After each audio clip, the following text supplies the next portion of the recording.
é para nós todos, não é? Tá bom? Amém, amém, amém? Bom, eu te fiz essa pergunta e você está disponível, porque o mais importante no contexto do reino de Deus não é a sua ou a minha habilidade. O mais importante é a nossa disponibilidade. A disposição é mais importante, a disponibilidade é mais importante. Não que a habilidade não sirva para nada, deve ser totalmente menosprezada. Mas é claro que, ao meu ver, existe sim o fator habilidade ou talento. Aliás, eu estou diante de muitos talentos aqui, amém? Só que hoje você já viu quantos talentos aqui, amém? Tem uma pessoa talentosa que fez essa arte, não é? Tem ou não tem? Tem uma pessoa talentosa lá, colocando essa arte para brilhar.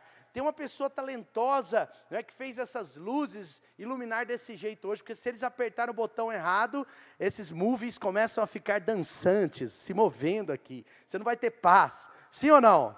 Sabe, você tem um talento, tem habilidades, mas no reino de Deus é mais sobre disponibilidade do que sobre habilidade. Amém ou não? E aí, você está disponível? 2 Coríntios capítulo 9, versículo 6. 2 Coríntios capítulo 9, versículo 6. Abra o seu coração para o que Jesus quer falar com você. 2 Coríntios 9, versículo 6. Lembrem-se, aquele que semeia pouco também colherá pouco. Está comigo aí? E aquele que semeia com fartura colherá fartamente. 7. Cada um dê conforme determinou em seu coração, não com pesar ou por obrigação, porque Deus ama quem dá com alegria. O apóstolo Paulo está levantando uma oferta especial. Se você ler a segunda carta de Coríntios, a segunda carta de Paulo aos Coríntios, você vai perceber que desde o capítulo 7, 8, ele já vem falando sobre essa oferta. Lá no capítulo 7, Paulo é tão inteligente, que ele está falando de uma oferta aos coríntios. Para quem que eles precisavam dar essa oferta? Para quem? Eu vou pedir desculpa, eu não estou 100% com a minha voz, porque eu quase morri essa semana. Vocês já sabem, dá um pouquinho mais de retorno para mim, faz essa generosidade. O que semeia com fartura vai colher, meu irmão. Brincadeira, amém? Dá mais retorno para mim aqui, por favor, obrigado. Bom, volta aqui comigo. Então, olha só, Paulo está aqui levantando uma oferta, aqui, para o povo de Deus, para os cristãos lá de Jerusalém. Por quê? Os cristãos de Jerusalém eram mais maduros nesse momento, eles eram cristãos mais dotados já de uma sabedoria do alto, eles eram cristãos que tiveram as maiores experiências, porque o grande Pentecoste foi ali, tudo aconteceu ali. Então os cristãos de Jerusalém, eles eram ricos da graça, ricos da presença de Deus, ricos do amor de Deus, mas eles eram pobres de dinheiro. Então isso prova que uma pessoa pode não ser rica de dinheiro e ser muito rica da graça de Deus, amém? É verdade, não caia nessa lorota de que o cara, se ele não for rico, ele não é rico, não. A espiritualidade mostra que homens de Deus, cheios de poder, cheios de caráter, cheios de graça, muitas vezes não se tornaram ricos, amém? E eu não estou falando, obviamente, de miséria, eu estou falando num outro plano, tá? Eles podem ser prósperos e ser pobres, entenda. Mas, também, existem pessoas, eu já vi muito, que são ricas de dinheiro, mas pobres de Deus, pobres da presença de Deus. Não é uma regra, eu só estou dizendo que existem os dois lados. Paulo está levantando uma oferta para, lá em Corinto, que era um povo, geralmente, né, ali já tinha uma classe média, na época eles não usavam esse nome, né, nem burguesia ainda, mas já tinha uma classe média, ali já tinha muitos profissionais liberais, ali já era uma cultura grega. Corinto era uma cidade predominantemente rica, razoavelmente intelectual, e aqui Paulo está levantando uma oferta para ser enviada à igreja de Jerusalém, a igreja que de alguma forma, direta e indiretamente o discipulou, o enviou, o abençoou depois da sua segunda presença com os apóstolos. Então Paulo se sente na responsabilidade de ajudar aquela igreja. Então, o que a igreja estava vivendo ali naquele momento, era muito importante a igreja de Corinto. Por quê? Porque o que ela estava vivendo na sua abundância, na sua prosperidade, ia também ser transmitido a outras pessoas. Muitas vezes, muitas coisas que você vive em Deus, é importante que as pessoas que estão perto de você também recebam. Amém? Vou repetir. Muitas vezes, muitas coisas que nós estamos vivendo em Deus, é muito importante que as pessoas que estão próximas de você também recebam, também vivam, também experimentem. Bom, voltando para cá. Então, Paulo é tão inteligente que ele começa a história, lá em 2 Coríntios 8, conta, que ele vira para o Coríntios e fala o seguinte, ó, vocês vão ser capazes de dar uma grande oferta. Vocês vão ser tão generosos. Porque a igreja de Corinto não era tão generosa assim, eles estavam aprendendo ainda. Depois, uma hora eu posso falar melhor sobre isso, mas teologicamente é a única igreja que não contribuiu financeiramente diretamente no ministério de Paulo, tá? Então assim, e Paulo fala, vocês foram os menos privilegiados por causa disso, né? Então, essa igreja tinha alguns desafios, mas Paulo está levando essa igreja a uma grande oferta, e ele é tão inteligente, esse é o ponto, que ele vira lá no capítulo 8, ele fala assim, olha, lá na Macedônia, eu fiz a mesma oferta para o povo de Jerusalém, e os macedônios são muito mais pobres que vocês, mas eles levantaram uma grande oferta. Então, se eles conseguiram, vocês também vão conseguir. Então, veja como que Paulo, ele é tão inteligente que ele usa assim, de uma forma de esticar a pessoa, né, comparando com o outro, né? Isso muita gente usa nos trabalhos, nas empresas, nos cursos de RH, a gente aprende a fazer isso de forma, né, é claro, saudável. Paulo usa isso de forma saudável. Ele está desafiando eles, está dizendo, olha, uma outra igreja bem mais simples, bem mais pobre que vocês, deu uma grande oferta, então vocês vão conseguir dar também. Amém? Está comigo aí? Olha o versículo 7, ele diz, cada um dê conforme determinou em seu coração. Ele está falando de uma individualidade e de algo que tinha que ser uma expressão do coração. Porque, na verdade, o dar, o doar, o entregar, tem a ver com uma expressão do nosso coração. Paulo está dizendo, cada um de vocês tem que determinar isso no seu coração, mas essa oferta vai ser a expressão de vocês. Ela vai mostrar quem vocês são, ou a disposição, ou a disponibilidade, ou o coração que vocês apresentam. E ele continua nessa mesma temática, nessa mesma ideia. Ele fala assim, cada um dê, segundo determinou em seu coração, não com pesar, nem por necessidade, mas que dê com alegria. Por quê? Porque não pode ser da lei, não pode ser por obrigação, sabe? Não pode ser dessa forma. Amém, amém, amém? Está comigo aí? Sabe de uma coisa? Eu não sei se você entende um pouco sobre isso, mas eu lá em casa, eu sou o gerente, vocês sabem, alguns já são mais próximos, sabem, que eu sou o gerente da minha casa, o gerente da máquina de lavar, por exemplo, né? E tudo que passa naquela máquina de lavar é meio que responsabilidade minha, de verdade mesmo. Então a gente não tem assim uma pessoa que trabalha todos os dias na nossa casa. Então desde que a gente casou, eu assumi a responsabilidade da máquina de lavar. Não é só essa, tem outras. E se eu deixar, tem muitas outras que eu vou administrando para não tê-las, né? Porque se deixar, já viu, né? Mulher é assim, gente, você dá a mão, ela quer o braço. Você dá o braço, ela quer o corpo inteiro. E se você der o corpo inteiro, ela quer te afundar todo. Então tem que tomar cuidado, tá? Então você toma cuidado, não deixa empolgar demais, entendeu? Então você dá o braço, aí quando puxou o braço, você dá uma segurada. Gente, brincadeira, calma, tá tudo bem? Pode soltar um sorriso aí, mulherada? Brincadeira. Hã?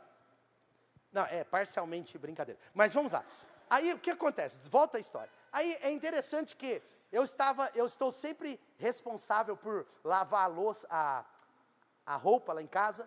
E a gente também, e muitas vezes também eu assumo outras responsabilidades. Esse era o ponto. E aí outro dia eu estava lavando a louça, mas eu confesso para vocês que eu estava cansado. Eu não queria lavar a louça aquele dia, sabe?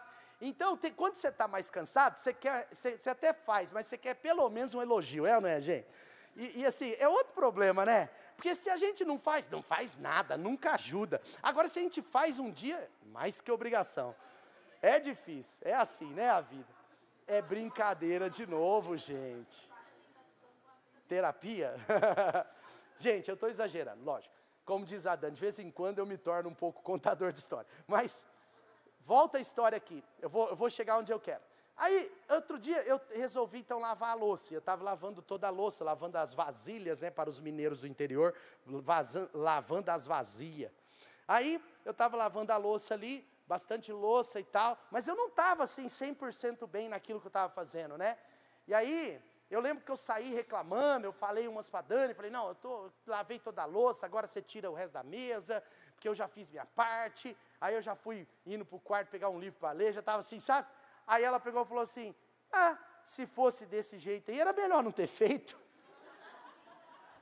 Não, não é assim, é quase assim que ela falou. É que ela está me corrigindo. Não foi tanto assim, mas foi tipo isso que ela falou, entende? Foi tipo isso, meu amor. Aquilo ali me marcou profundamente. Eu fiquei assim, mas ainda bem que você pregou, né, Dani? Semana retrasada você pregou, já te perdoei. Mas sabe, eu fiquei quase ofendido com aquilo. Mas a verdade é que é mais ou menos isso. Deus, preste atenção, Paulo está ensinando aquele povo o seguinte, olha, vocês podem semear, precisam semear, é de Deus semear. Jesus nos ensinou com a sua vida, né? A palavra da Mari foi incrível, ela falou tudo aqui. Ela falou assim, olha, a entrega, o amor e a entrega, eles conversam, eles têm uma conexão, e é verdade. Mas sabe de uma coisa? Paulo estava falando um pouco sobre isso, e eu acho que aqui a gente já vai começando a dar uma ideia um pouco dessa minha palavra de hoje para você. Mas o ponto é que muitas vezes, quando nós estamos diante de Deus, a gente começa sem perceber, e às vezes não é por mal, outras vezes é por um coração que não está bem, mas a gente começa sem perceber, achar que a gente é o presente, que a gente é a pessoa que não pode faltar, né? Meu irmão, se eu faltar como pastor, Deus faz outra coisa. Se o outro pastor faltar, Deus faz outra coisa.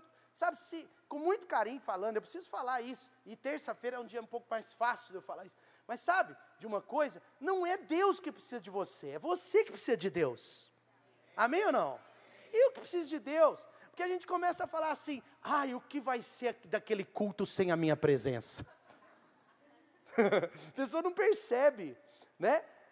O que vai ser aquele culto sem a minha presença, né? Em outras palavras, o que vai ser aquele culto, o que vai ser da presença de Deus sem a minha presença? Misericórdia? Não tem jeito, sim ou não? Ou alguns outros falam assim, assim como minha mãe sempre me falava que ela teve sorte de me ter tido, Deus teve sorte de eu ter aceitado Ele. Entendeu? Não é que você fala assim, eu acho que ninguém fala assim. Não é sobre o que você fala, mas é sobre quando nós começamos a tratar as coisas de Deus assim. Então, é lógico que eu exagerei aqui, mas para você entender um pouco. Então, gente, não é a minha presença que importa, é a presença de Deus que importa. Sabe, Deus, Ele é o ontem, o hoje, o amanhã. Deus é o que nos salva, não só nos salvou, mas nos salva e nos salvará naquele grande dia, amém? Sabe, Jesus é o pão da vida, Jesus é a sua paz, é a minha paz, sabe, Ele é o seu provedor, Ele é o todo-poderoso, você serve a um Jesus que é um Deus verdadeiro, aliás, Ele é o Deus verdadeiro, amém? Então, Paulo estava dizendo assim, olha, eu quero dar para vocês o privilégio para algo maior. Paulo está mostrando para eles, abrindo os olhos deles. E no versículo 8 acontece algo. Ele diz assim, eu estou continuando o 2 Coríntios 9. Ele diz assim, Deus é poderoso para fazer que lhe seja acrescentada toda... Olha, pega esse texto comigo. E não tem uma tradução diferente dessa. Eu olhei em 3 versões bíblicas, a ideia é a mesma, senão eu teria trazido uma outra ideia. Mas ele fala assim, Deus é poderoso para fazer que lhe seja acrescentada toda a graça, para que em todas as coisas, em todo o tempo, tudo que é necessário, tendo tudo que é necessário, vocês transbordem em toda boa obra. Você já percebeu? Quantos creem que a graça de Deus está disponível para todos? Para todos, amém ou não?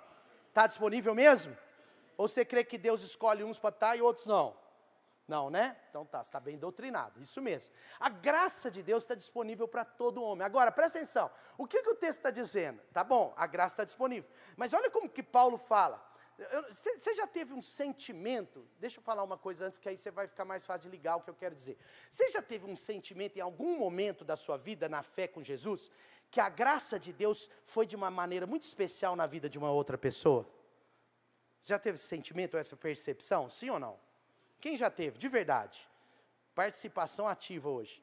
Teve? Você já viu? Gente, tem vezes que eu paro, eu falo, meu Deus, a graça de Deus na vida do seu irmão é um negócio sobrenatural, é muito maior do que o normal. Não que o normal seja normal, o normal já é sobrenatural. Mas assim, eu falo, meu Deus, você já percebeu que às vezes você fala, cara, a graça se inclinou. Mas Paulo está falando isso, gente. Isso tem uma certa base bíblica. Olha o que Paulo estava falando, que quando a gente opera nessa generosidade, nesse espírito de entrega, de doação, Paulo estava falando, assim, o poder de Deus, a graça de Deus, o poder de Deus vai fazer com que a graça de Deus se incline. Se incline, é isso que ele está falando. Ele está dizendo, olha, ele está dizendo, ela vai ser direcionada para você de alguma forma. Amém, amém, amém, está comigo aí? E mais, ele vai mais longe, ele fala, e ele vai fazer que tudo, em todo tempo, todas as coisas, tudo que é necessário vocês vão ter, e vão transbordar em toda boa obra. Amém? Agora presta atenção, quando ele continua aí, no versículo 10 tem um segredo enorme, que agora é o cerne da mensagem para nós nessa noite. No versículo 10 tem um segredo enorme, é um princípio, que explica muito porque muitas pessoas não recebem o que precisam do Senhor. E estão orando, estão pedindo, estão orando, estão pedindo, e às vezes até acha que Deus não quer, ou que Deus é incapaz. Mas Deus não é capaz, não é incapaz. Essas pessoas às vezes até lutam contra o desânimo por causa daquilo. Olha o que diz no versículo 10. Aquele que supre a semente ao que? Aquele que supre a semente ao que? Semeia, e pão ao que come. Também lhe suprirá e aumentará a semente. E então fará crescer os frutos da sua justiça. Depois no versículo 11 ele fala, e assim vocês serão enriquecidos de todas as formas. Não é dinheiro, todas as formas. Para que possam ser generosos em qualquer ocasião. E por nosso intermédio, a generosidade de vocês resultem em ação de graças a Deus. O que esse versículo 10 quer dizer? Volta no 10. Esse versículo 10 está claro para mim, e eu queria que ficasse para o seu coração, é que Deus, Ele não vai simplesmente te dar frutos porque você pediu fruto. O ponto é que o versículo diz que Ele vai te dar, Ele vai suprir, e Ele vai acrescentar o quê? O que Ele vai acrescentar? Sementes. A questão então não é se Deus é capaz de me dar, é se você é capaz de entregar. Muitas pessoas estão sempre olhando e questionando a capacidade de Deus, quando deveriam olhar no espelho para questionar se a sua capacidade de contribuir é a que libera a capacidade de Deus dar. E é claro, você pode ficar tranquilo, mesmo se fosse sobre dinheiro, o que eu estou falando está 100% certo. Mas eu não quero abordar apenas a questão do dinheiro. Eu quero falar sobre algo maior, sobre a entrega da sua vida. Por isso, essa mensagem, o tema é de que lado você está. Nós vemos aqui, nesse contexto, que Deus está dizendo, olha, para resolver a necessidade, você tem que aprender a semear. Mas Deus está dizendo também que para você semear, para você pedir sementes para semear. Olha, aquele que supre a semente é o que semeia. Depois fala, vai suprir e aumentar a semente, para então fazer crescer os frutos. Então, ou a gente se deixa levar para um cristianismo, vamos dizer assim, complacente e consumista, e eu concordo 100% com o que a Mari falou, que nós podemos pedir tudo para Deus, mas aqui eu estou falando daquele cristianismo altamente focado né, no Deus provedor, altamente focado só que Deus vai dar. Então a gente vive só atrás da listinha, igual uma criança na época de Natal. Já viu criança na época de Natal? Se ela acredita no Papai Noel, ela começa a fazer uma listinha lá para o dia 20 de novembro, quando o helicóptero desce no Minas Shopping. Aí ela já começa a fazer a listinha para o Papai Noel. E quanto mais pobre o pai é, mais ele precisa reprimir aquela listinha. Porque no final é ele que tem que dar um jeito de ser um pedaço daquele Papai Noel. É ou não é? Sim ou não? É verdade. Mas sabe de uma coisa? O nosso evangelho não é esse. O evangelho de Jesus não é esse. Sabe? É triste quando a gente vê pessoas com essa preocupação na capacidade de Deus fazer. Quando a gente deveria estar preocupado se nós estamos com a capacidade de doar. Se nós estamos com a capacidade de semear. Porque o segredo não tem nada a ver com a capacidade de Deus em dar. O segredo tem a ver com a capacidade do nosso coração em dar, em entregar. Quantos estão entendendo até aqui? Sabe, e é claro, eu creio que nós estamos diante de um Deus gigante, que tem tudo, e que a gente precisa muito receber dele. Claro que nós podemos ter uma lista de necessidades, e eu quero que você entenda que essa palavra não é para anular a sua necessidade, nem anular a minha necessidade, mas nós precisamos decidir, e aqui vem o âmago da história, nós precisamos decidir se nós vamos estar a vida inteira do lado dos necessitados,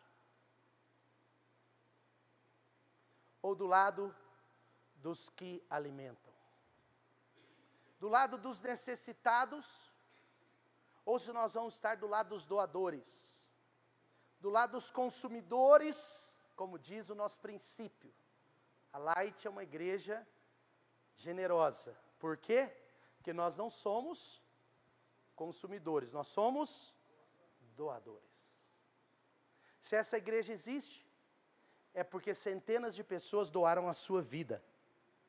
Se essa igreja existe, é porque não foram apenas galinhas que deram seus ovos, mas porquinhos que deram o bacon.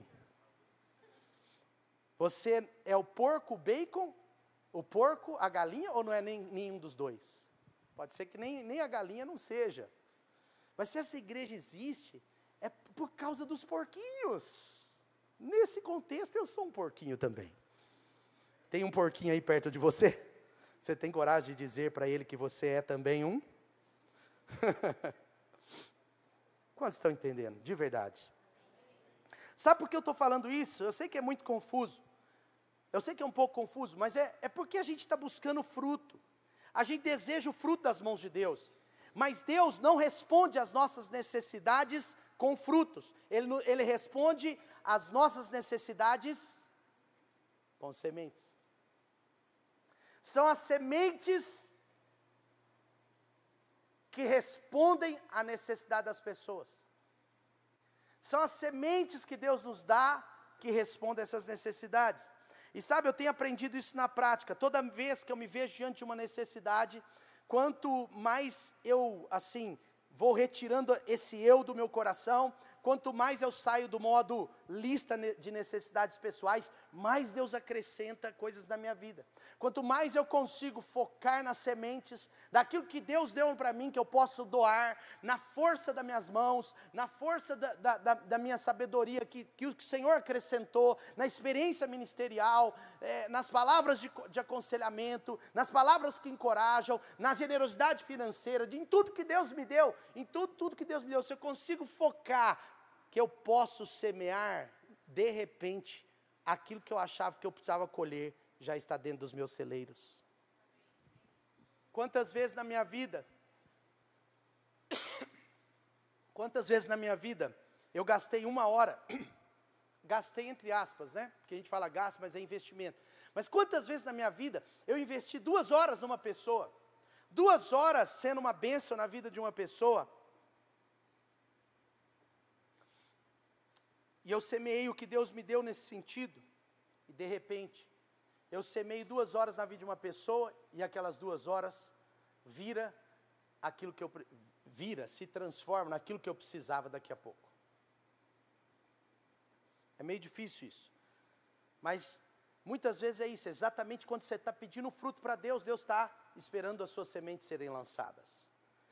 E o único jeito de você receber o que você precisa, isso é uma coisa que tem que ficar no nosso coração. O único jeito de você receber o que você precisa é doando o que você tem.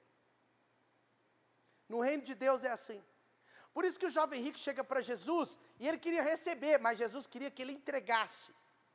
Por isso que aquela viúva e nos socialistas modernos seria um absurdo. Mas aquela viúva, a Bíblia diz que ela estava endividada, ela era uma viúva pobre. E se ela não pagasse as dívidas, os seus 2 filhos iam ser, eles seriam levados para serem escravos.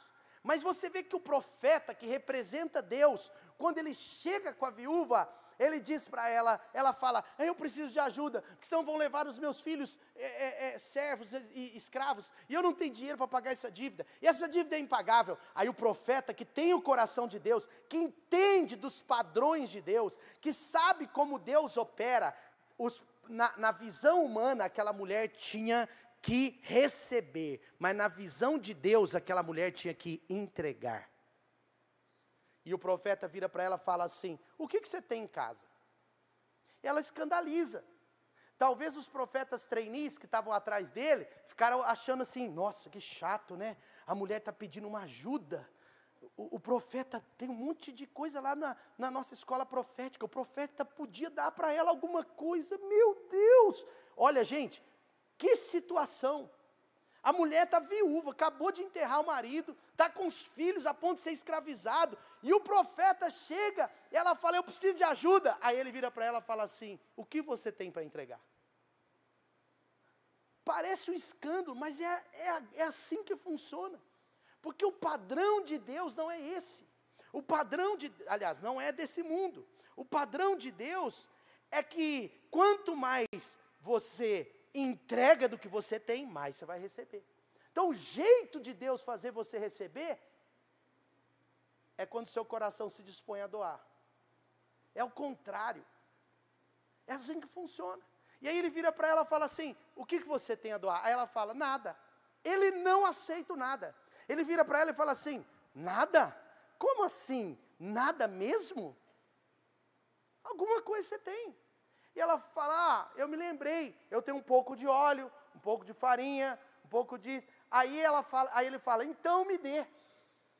Acho que essa hora os que não entendiam já foram saindo, eu não quero ser amigo desse profeta. Mas na verdade era a voz de Deus.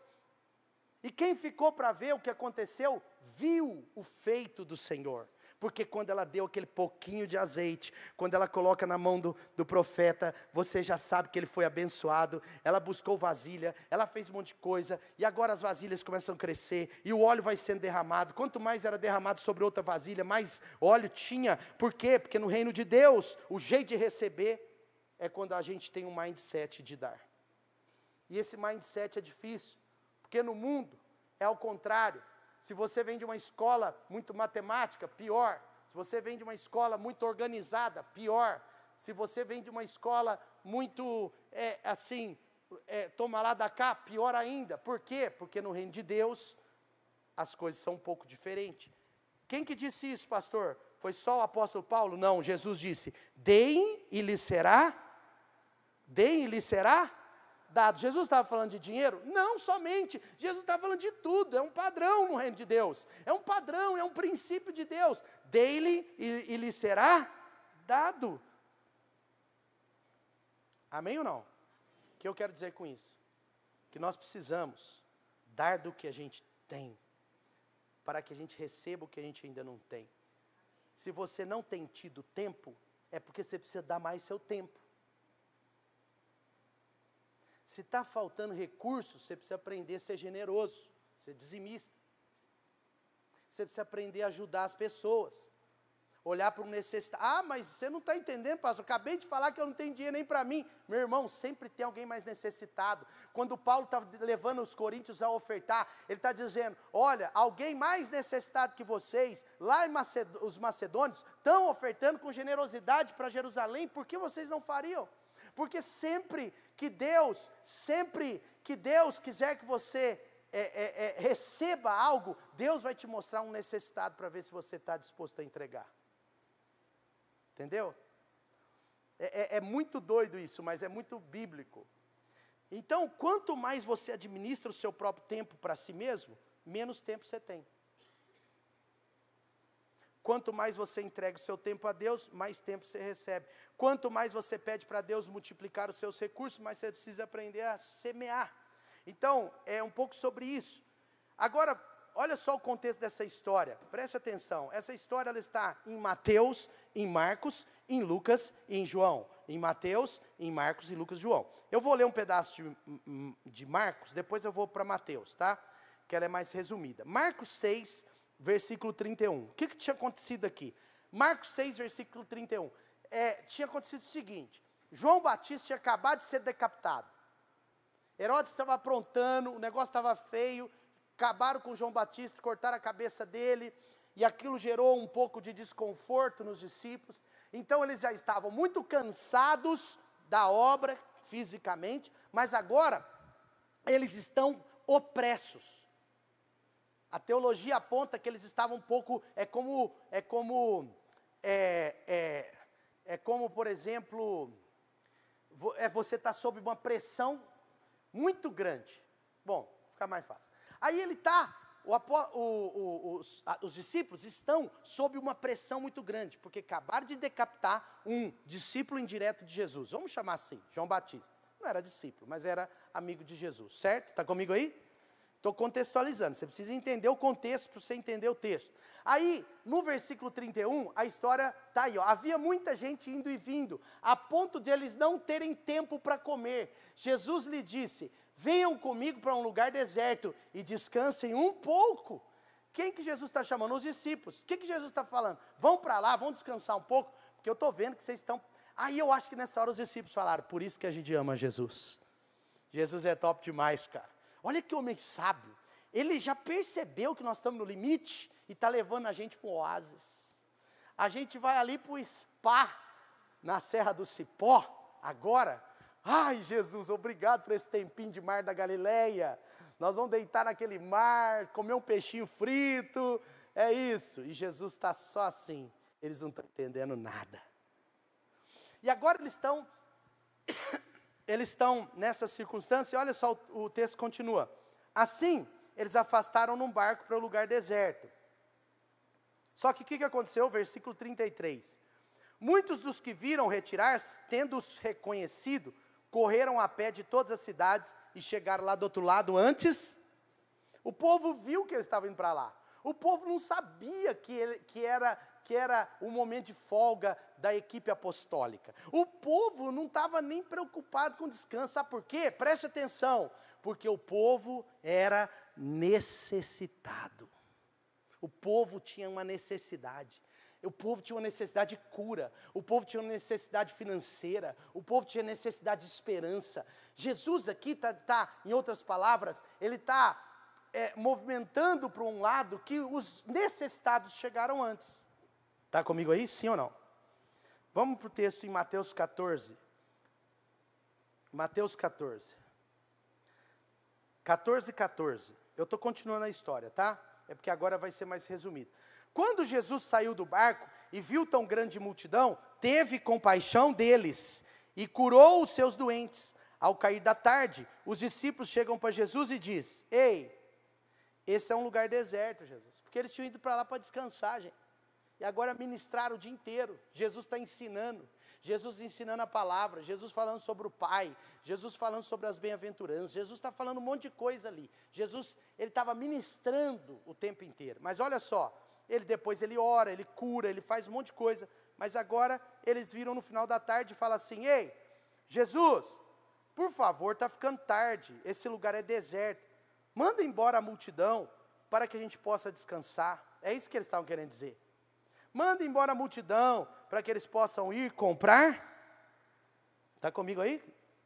Comprar comida. O que aconteceu no 16? Jesus respondeu, eles não precisam ir. Deem-lhes vocês algo para comer. Gente, eles estavam cansados e agora eles estavam com fome. eles provavelmente não tinham comida para eles, que senão eles tinham dado. Mas agora Jesus está falando para eles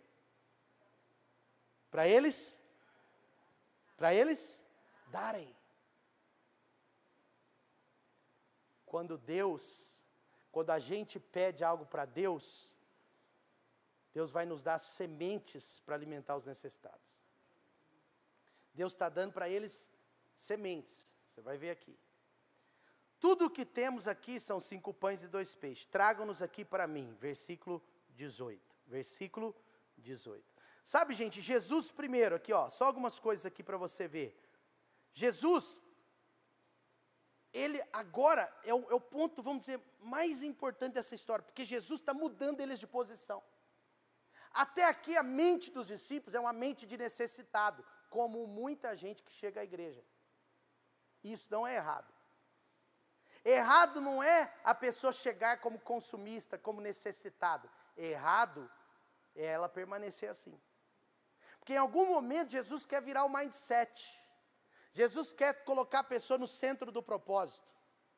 Em algum momento que a nossa mentalidade estiver só de necessitado, Jesus vai trabalhar essa mentalidade para mudá-la, para transformá-la.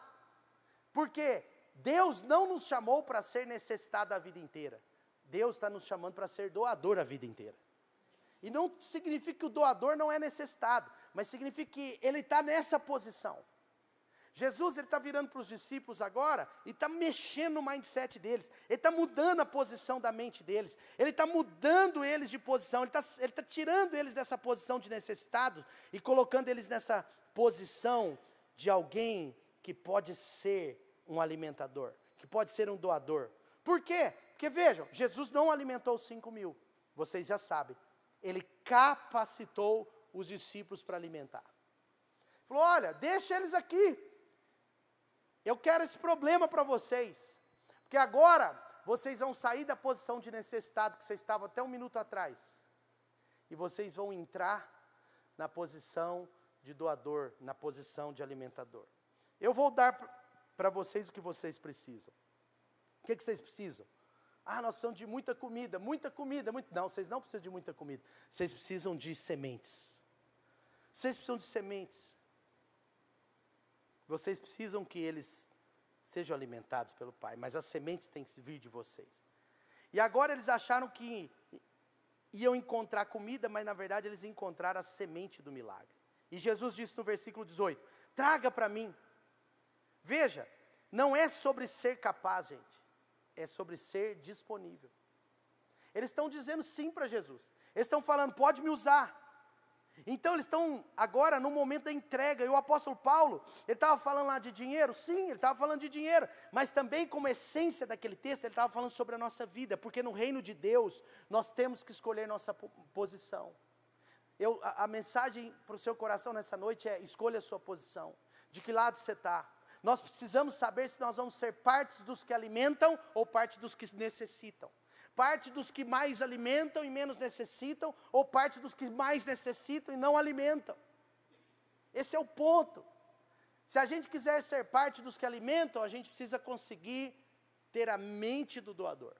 E isso inclui todas as coisas. Obviamente que não é só sobre dinheiro, mas é sobre todas as coisas. E você vê que todos ali assistiram um milagre. A vida desses 12 discípulos nunca mais foi a mesma. Por quê? Porque mesmo Jesus suprindo a necessidade daquela multidão, ele alimentou os 12 discípulos.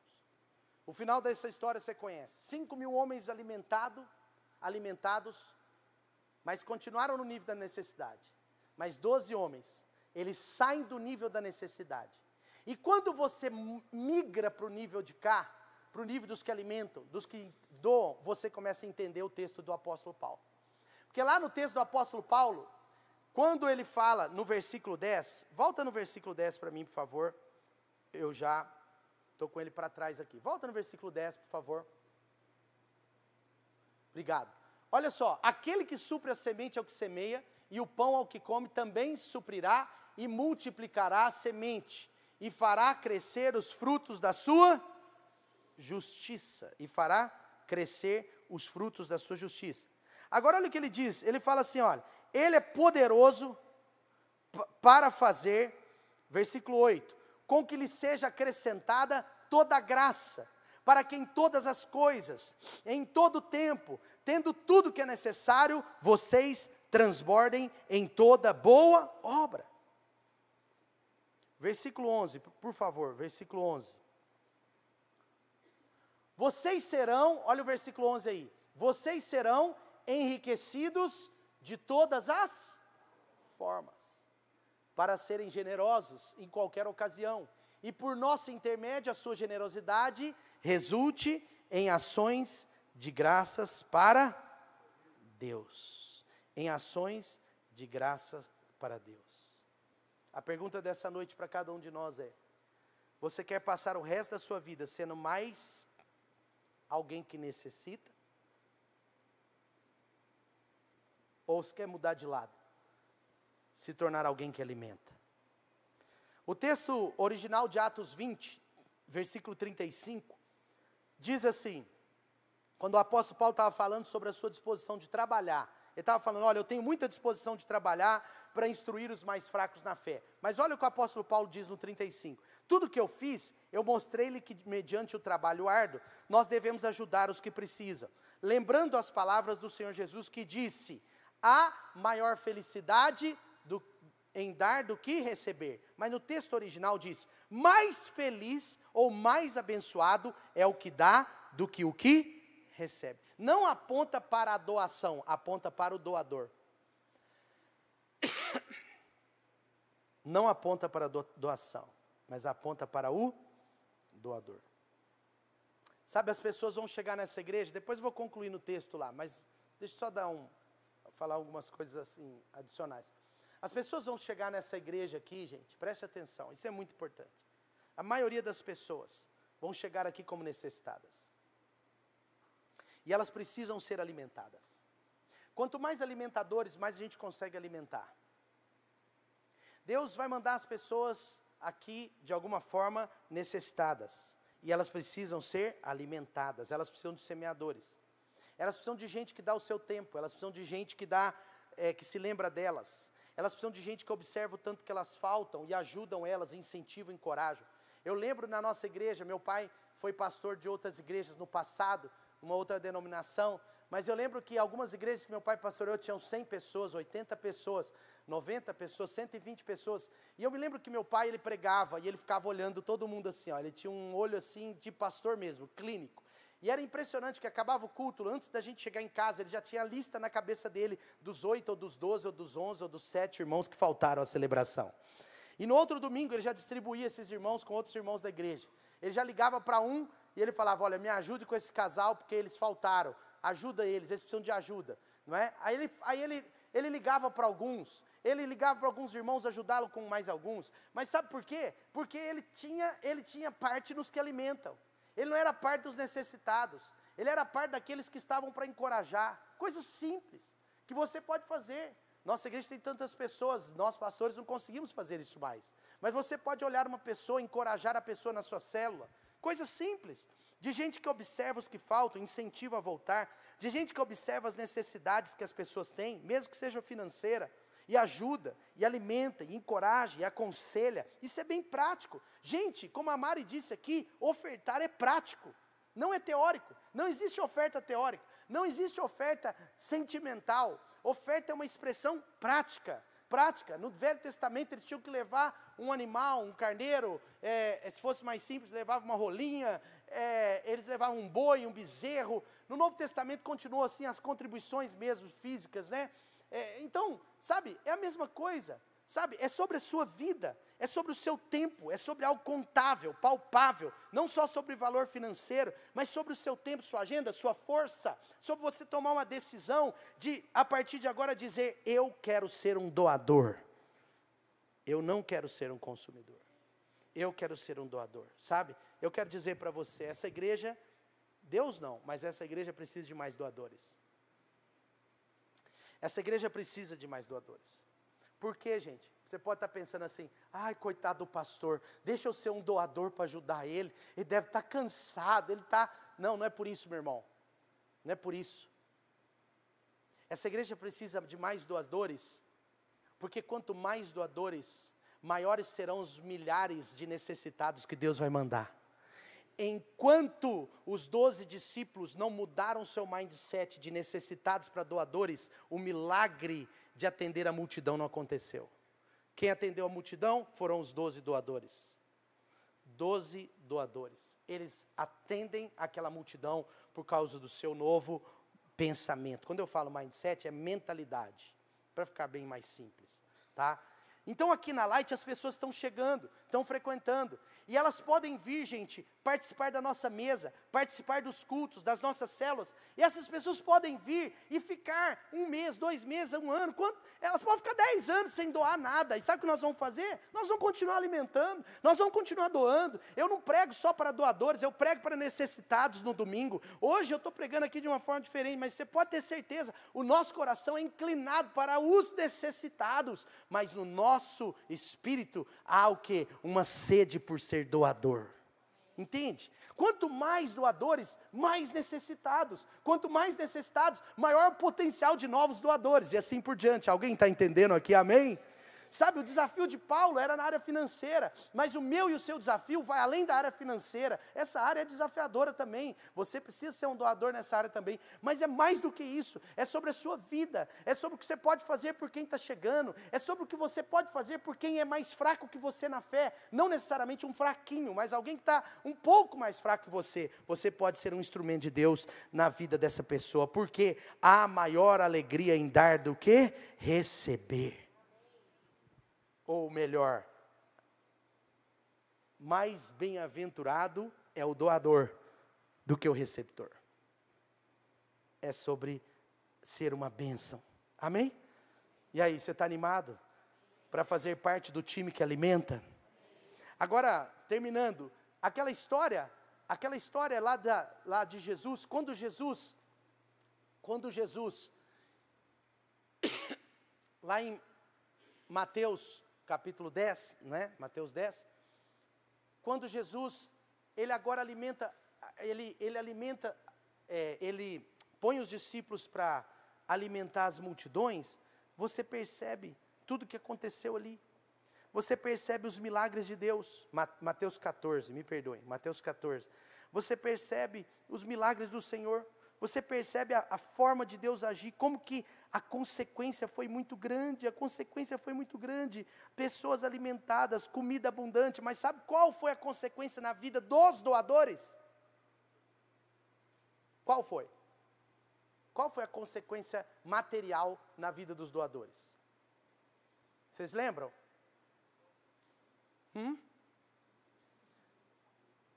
Tá, vamos lá, vamos voltar à história. Agora Jesus fala, dei-lhes vocês de comer, certo? Eles pegam o pão que foi ofertado por um adolescente, um pré-adolescente, ele deu 5 pães e 2 peixes, Jesus, ele pega aquele pão, coloca nas mãos dos discípulos, e os 12 discípulos doadores agora começam a doar aos necessitados. 5.000 homens alimentaram fartamente, diz as Escrituras, amém? Acabou de alimentar, eles pegaram, deram um tchau e foram embora, certo? Não, fizeram a selfie, tudo bem, alimentaram, fizeram a selfie e foram embora, tá certo? Sim ou não? Não, como que eles foram embora? Alegres? Sim ou não? Alegres ou não, gente? Eu estou falando dos 12 apóstolos, foram embora alegres? Foi, Samuel? Alegre, nós alimentamos a multidão, sabe por quê? A maior alegria naquele que dá, do que naquele que... Quem estava mais alegre? A multidão que recebeu o pãozinho ou os discípulos que alimentaram a multidão? Os discípulos. Está todo mundo consciente disso? Beleza, mas acabou aí? Não acabou. Versículo 11 diz, vocês serão enriquecidos de todas as formas, porque no final da história, sempre em toda a história, no final da história, o doador é múltiplas vezes mais abençoado que o necessitado.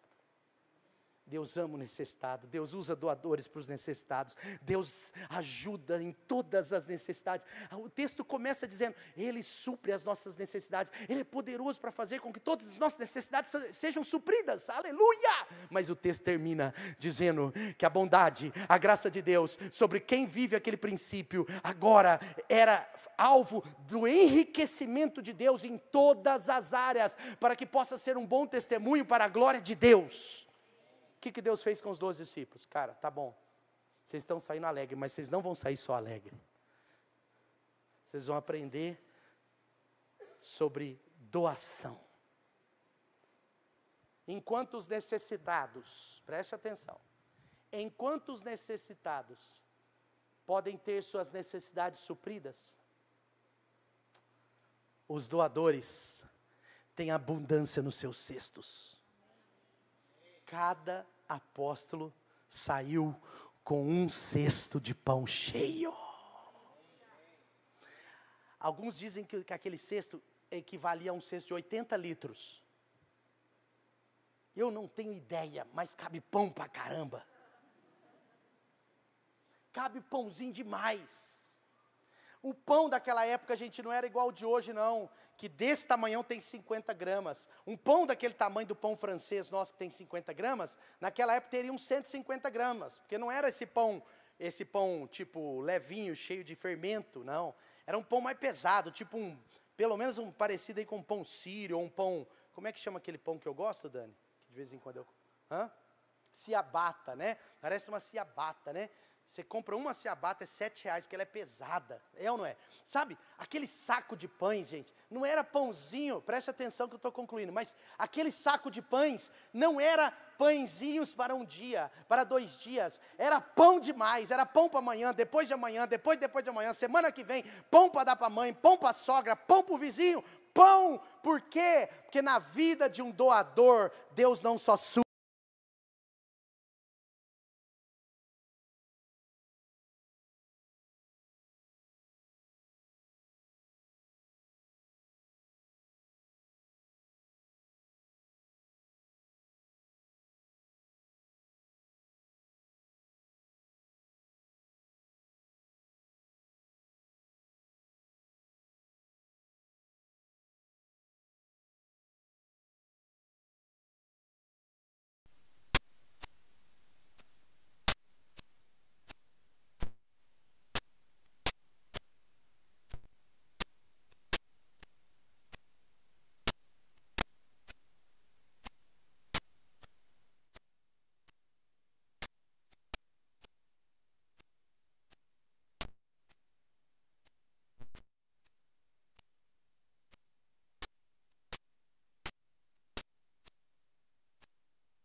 que era o sumo sacerdote da época. Hoje o nosso sumo sacerdote é Jesus Cristo. Está em Hebreus 7. Amém? Hebreus 7. Antes o sumo sacerdote era uma pessoa que mudava de geração em geração. Agora o nosso sumo sacerdote é um só por toda a eternidade. Jesus Cristo. Por isso que Paulo fala, antes a gente dava o dízimo para o sumo sacerdote físico, agora a gente dá o dízimo para o sumo sacerdote Jesus Cristo. Quando você dizima, você está entregando fisicamente à igreja, alguém vai administrar, e graças a Deus essa igreja administra bem, mas sabe de uma coisa? Você está entregando a Jesus sim, está entregando a Jesus, espiritualmente é isso, mas voltando, quando Abraão vai dar, aquele lugar que Abraão dá o dízimo, quem pediu o dízimo para Abraão? Entende? Esse homem, ele tinha a mente de um doador, a mente de Abraão é de doador, gente, todo lugar ele estabelece altar. Altar era o quê? O que era o altar? Gente, todo mundo fala assim, altar é lugar de adoração. Gente, é verdade, mas altar é lugar de doação. Porque não tinha adoração sem sacrifício. Então, aquele vale lá onde Abraão dizimou e onde ele fazia ofertas, sabe como chama lá em Israel? Vale do quanto custa. Quanto custa o que Jesus fez por você? Quanto custa? Entende? É lá que a vida deles é entregue. Não era sobre porque o dízimo não é sobre dinheiro. A gente acha que é dinheiro. Por isso que a Bíblia não fala que a gente devolve o que já é do Senhor. Mas o ponto é que na vida de Abraão, Deus pede Isaac. Aí o anjo chega, aí ele pega Isaac, Gênesis 22, ele leva Isaac lá para o monte. Está comigo aí? Lá para o monte. Versículo 12 diz assim, aparece um anjo na hora que ele vai matar Isaac, sacrificar Isaac.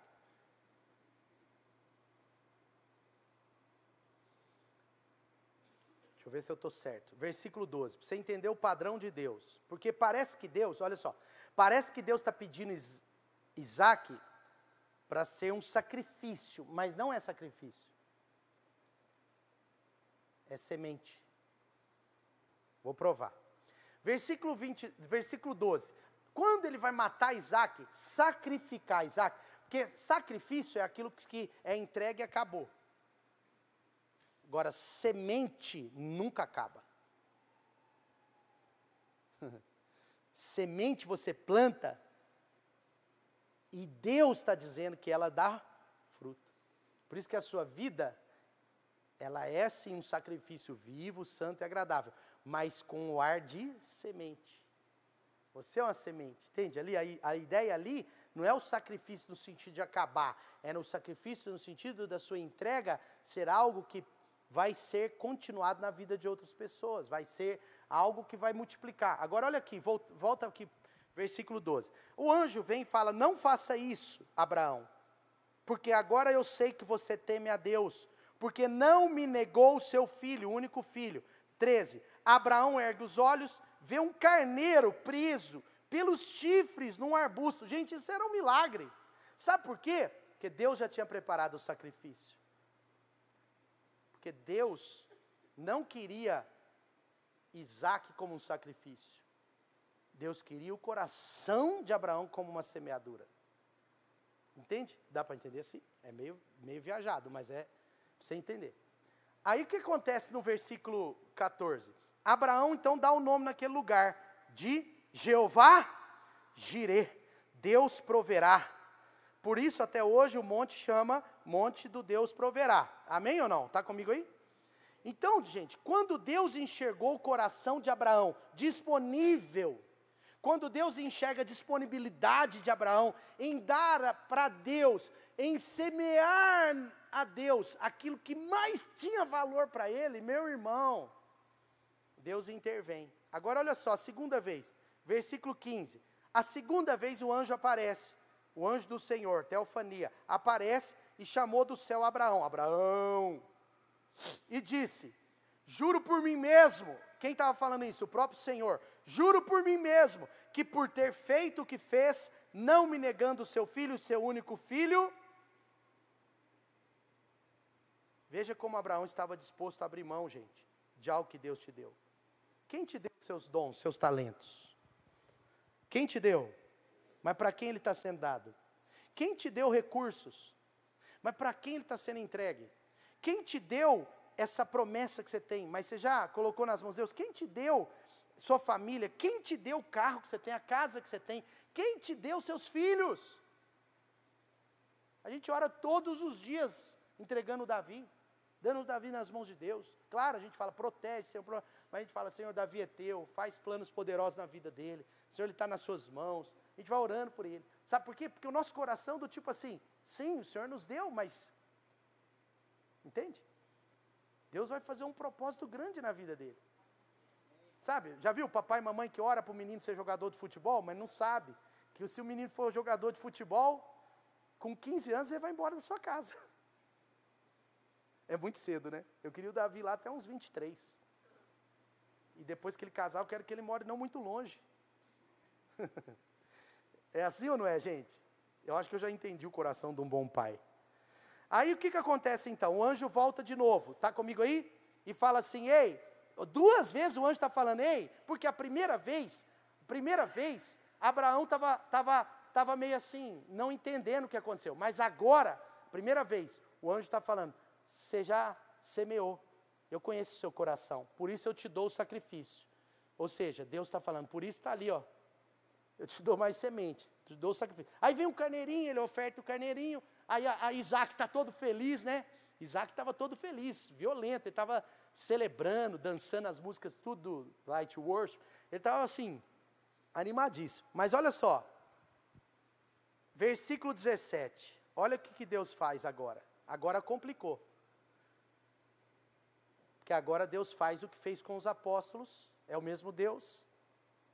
O que fez com o apóstolo Paulo, o que fez com Corinto, e a promessa de 2 Coríntios 9, versículo 11. Olha o que está escrito aí. Esteja certo de que o abençoarei. Eu farei os seus descendentes numerosos como as estrelas do céu, e como a areia das praias do mar. Sua descendência conquistará as cidades dos que lhe foram inimigos, e por meio dela todos os povos da terra serão abençoados, porque você me obedeceu. Você está entendendo ou não? Sabe o que acontece? Deus sempre vai multiplicar o que você está disposto a semear. Eu mostrei em todos os textos. Por isso que Paulo estava tentando ensinar aquele povo. Por isso que Paulo estava tentando ir pelo coração do povo, mas falar para eles, gente, para de achar que é perder, é ganhar. Semear é ganhar. Semear no reino de Deus é ganhar. Semear na vida de pessoas de Deus é ganhar. Semear o seu tempo é ganhar tempo. Semear seus recursos é ganhar recursos. Semear a sua vida é ganhar mais vidas. Foi o que aconteceu. É o versículo 11, e vocês serão enriquecidos de todas as formas, para que possam testemunhar para a glória de Deus, para que vocês possam ser um instrumento de Deus nessa terra. Amém ou não? Todos entenderam? Fique de pé no seu lugar, responda para mim, não saia agora, responda para mim, qual lado que você está? Qual lado você quer ficar? Você quer ficar mais do lado dos necessitados, ou mais do lado dos doadores? Você conseguiu compreender a magnitude, a amplitude do assunto, sim ou não? É muito amplo, mas é muito poderoso. É para o seu coração, para a sua vida. Eu não sei se eu consegui assim, ser tão didático e dinâmico, porque é pouco tempo, e além disso, de verdade, o assunto é tão amplo. Mas desde Gênesis 22, em Jesus, e lá na igreja primitiva, o padrão de Deus é o mesmo. O padrão de Deus é o mesmo. Quando você se torna um doador, as coisas acontecem na sua vida. Doe a sua vida, doe a sua casa, doe os seus recursos. Doe, não é para mim não, gente, é para o Senhor mesmo. Tem nada, ninguém vai ganhar vidas para mim. A gente ganha vidas é para Jesus, sabe? Quando tem abundância de recursos, o reino de Deus se expande. Ah não, agora tem mais 50 dizimistas, nós vamos dobrar o salário do pastor. Não, nada disso, nada disso. Nós vamos dobrar o número de igrejas que nós vamos abrir. Nós vamos contratar mais pastores, nós vamos contratar mais gente no nosso escritório, nós vamos alargar, expandir o Kids, porque uma criança que entra aqui que não tem Jesus, se ela ficar encantada com a estrutura, com as professoras,